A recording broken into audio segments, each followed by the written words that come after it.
welcome back. It's a Money Monday edition of Liquid Lunch on Newsmax TV. And yes, we're coming to you from Newsmax headquarters in the Question Tequila Studios, as we do every day, Monday to Friday, noon to 1 Eastern. And joining me again is my co-host, managing editor.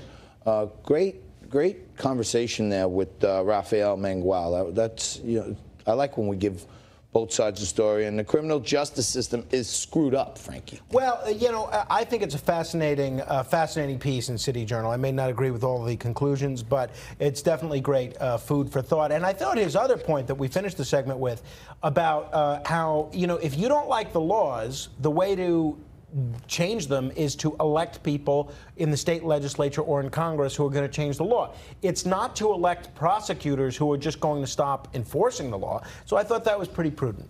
Yeah, I like it all. And, you know, I want to just circle back because we talked about in the opening this kind of bombshell testimony that a federal asset of the FBI was charged with making friends with the beautiful Russian alleged spy, and Dr. Patrick Byrne has said that maybe the government itself obstructed justice and withheld some documents, Frankie, from Maria Butina's defense team.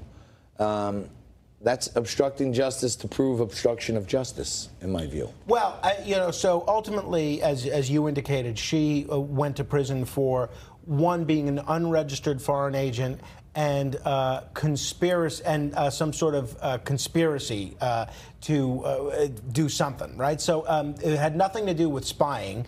Basically, she didn't fill out a form. That's what they ultimately got her on. And it just goes to show you, once the government wants to get you, they get you. And it's interesting to me, obviously it wasn't public until this article this weekend, that Dr. Patrick Byrne, who's a great guy, very nonpartisan, as you mentioned, was not even a Trump supporter during the campaign, he has had some relationship, I believe, with Roger Stone. At least they know each other. Roger's been out to Utah. I think he's spoken at some events that Dr. Byrne has sponsored. It's interesting if the government is using this against Maria Butina and refusing to heed any of the Byrne warnings that, wait a minute, this woman's not a spy. I don't think she's up to anything nefarious. What are they going to do with Roger Stone? If Roger had any sort of interactions with Patrick Byrne, are they also going to withhold Brady material? No, it's not only Patrick, but what about anything exculpatory? We see a pattern here. We're establishing a pattern here by the deep state to not abide by our own justice system. And the defense attorney has every right. It may not be any particular one. Do you have Brady material? No.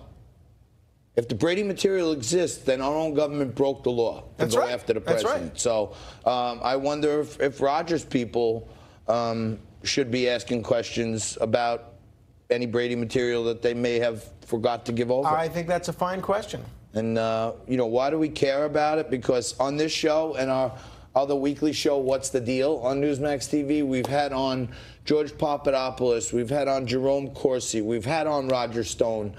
We've talked many times about Patrick Byrne, and none of the people we've had on the show have wavered in saying there was no Russian collusion. Our guests have been proven right so far. I can attest to Dr. Byrne's character pretty darn well. So keep your eye out on that, because if the government's breaking their own rules to throw people in jail, things get bad in this country. That's for sure. I don't know. You think Roger's going to get in more trouble?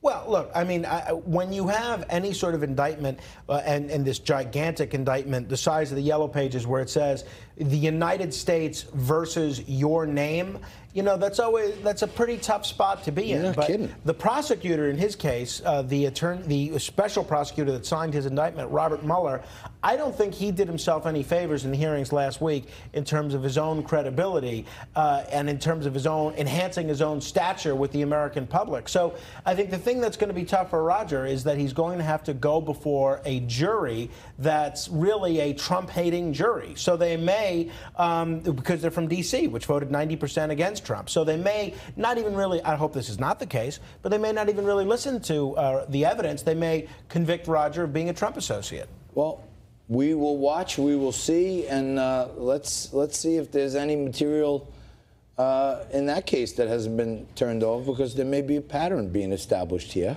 And just going back quick, I saw this meme, credit to Bugsy Malone 77 on Instagram, but it says, Trump's about to execute a white supremacist while trying to free a black rapper from jail as he pushes prison reform that directly benefits families of black men while calling out a city where minorities are victims of crime and blight. If Trump's a racist, he sucks at it. It's pretty good. It's a pretty good meme. I kind of like it.